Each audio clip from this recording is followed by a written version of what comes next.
All right guys, it's Manchester Derby time और यहां पर आज हम सिलेक्ट करने वाले हैं एक कंबाइंड 11। तो शुरू करेंगे गोलकीपिंग डिपार्टमेंट से। आप सबको पता है डेविड डिया is a brilliant shot stopper, लेकिन जब इन दोनों मैनेजर्स के प्लेइंग स्टाइल की बात आती है तो इनको चाहिए एक ऐसा गोलकीपर जो कि बिल्डअप फ्रॉम द बैक में हेल्प करे और जिसका बॉल डिस्ट्रीब्यूशन वर्ल्ड क्लास हो। तो ऑब्वियस सी बात है उस केस में आपके एडरसन का पलड़ा बहुत ज्यादा भारी हो जाता है। तो यहां पर गोलकीपिंग का स्पॉट एडरसन को मिलेगा। बात आती है लेफ्ट बैक के एरिया की, तो लेफ्ट बैक पर मलासे ने भले ही अच्छा परफॉर्म किया हो, लूक शॉ ने अभी भले ही यूरोज में उसमें नेशंस लीग के उसमें मैच में गोल मार दिया, लेकिन जॉ कैंसेलो के टक्कर का अभी कोई लेफ्ट बैक है नहीं अभी। और मैनचेस्टर डार्बी की अगर कंबाइंड 11 की बात हो रही है तो मुझे नहीं लगता कि कोई जॉ कैंसेलो का बाल भी इधर से उधर कर सकता है। तो जॉ कैंसेलो हो गए आपके लेफ्ट बैक। अब बारी आती है आपके राइट बैक एरिया की, या कि आखिरकार राइट बैक एरिया पर कौन स्टार्ट करेगा। शुड इट बी डिएगो डेलो, जिनका ये सीजन बहुत अभी तक अच्छा रहा है एंड वो नंबर्स में डोमिनेट कर रहे हैं बाकी प्लेयर्स को, या फिर हम काइल वॉकर को सिलेक्ट करें। तो देखो डिएगो डेलो का परफॉर्मेंस अच्छा रहा है, बट काइल वॉकर क्योंकि इस पॉइंट ऑफ टाइम पर इतने साल से लगातार सिटी के एक इंपॉर्टेंट स्क्वाड के मेंबर बने हुए हैं और वो जब भी जिस गेम में खेलते हैं एक्सेप्ट फॉर 1 और 2 गेम, जैसे न्यूकासल वाला गेम हो गया, उन्होंने हमेशा टीम को एज ए लीडर लीड किया है।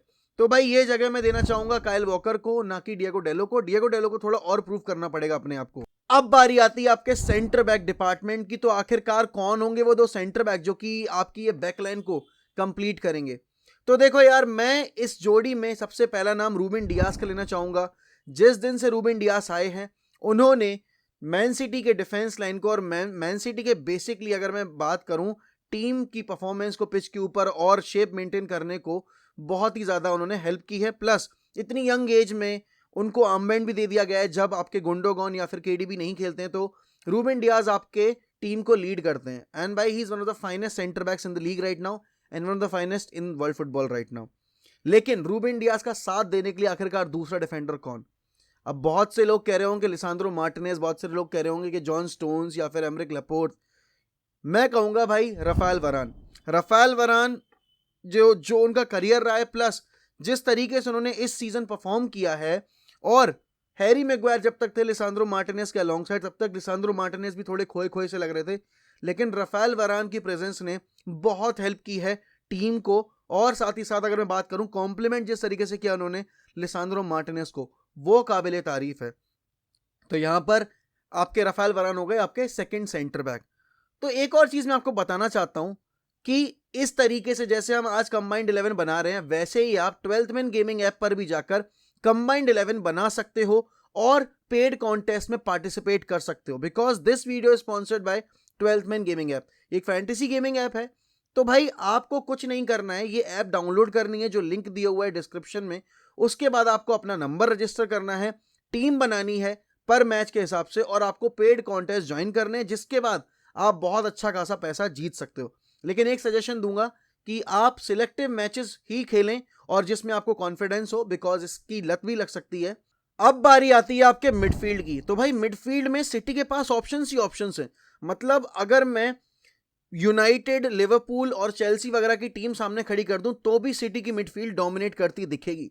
लेकिन ऐसा तो नहीं कर सकते ना कि पूरी पूरी मिडफील्ड सिटी को दे दे, क्योंकि हमारे पास भी बहुत सारे बेहतरीन प्लेयर्स हैं। लेकिन उन बेहतरीन प्लेयर्स में से कितनी आखिरकार जगह बना पाएंगे वो देखना होगा। अब यहां पर अगर मैं बात करूं तो सीडीएम पोजीशन पर आपके पास रॉड्री और कैसेमीरो हैं।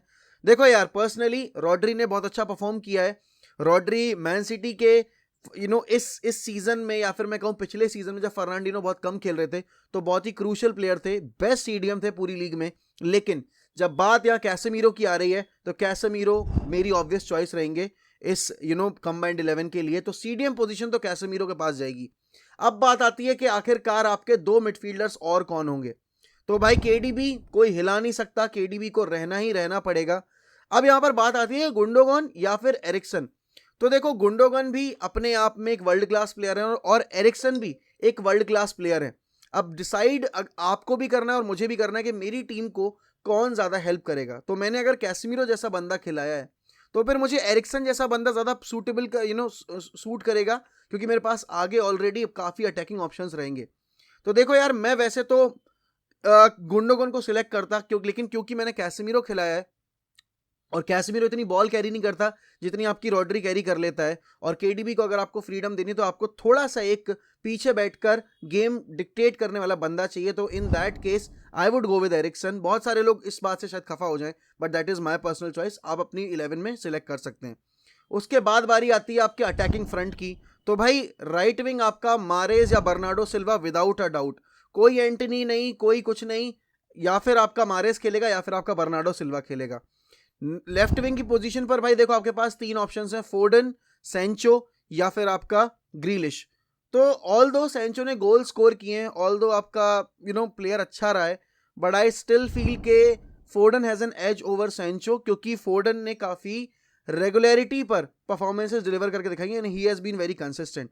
तो दोनों ही विंग्स पर आपके मैन सिटी के प्लेयर्स हो गए। और आपका जो नंबर 9 है, अब आप बहुत सारे लोग कहोगे कि रोनाल्डो, बहुत सारे लोग कहोगे कि हालैंड, लेकिन जैसी मैंने टीम सिलेक्ट की है और जितना अटैकिंग इनपुट इनको मिलने वाला है नंबर 9 की पोजीशन पर, एंड जिस तरह का करंट रन ऑफ फॉर्म रहा है, भाई there is no option other than Erling Haaland. मेरा भी दिल दुख रहा है ये बोलते हुए, but Erling Haaland becomes the obvious choice for this role.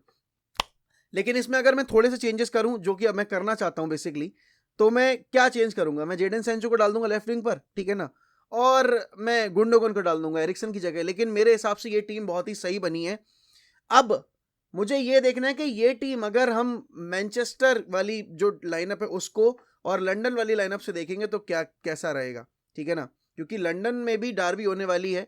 तो लंदन डार्बी की अगर मैं बात करूं तो वहां पर भाई आपको देखने को मिलेंगे भाई हीजूस, जिनचेंको, हैरी केन, यूंगमिन सॉन। तो आप लोग अपनी लंदन वाली राइवलरी की भी टीम बनाना मत भूलिएगा। तो इसी तरीके से आप भी अपनी लाइनअप सिलेक्ट करिए और हमें बताइए कि आपको अगर चेंजेस करने हो तो क्या चेंजेस करोगे। अब पूरी टीम सिलेक्ट कर ली गई है, ऑब्वियस सी बात है मैनेजर की भी दरकार होगी।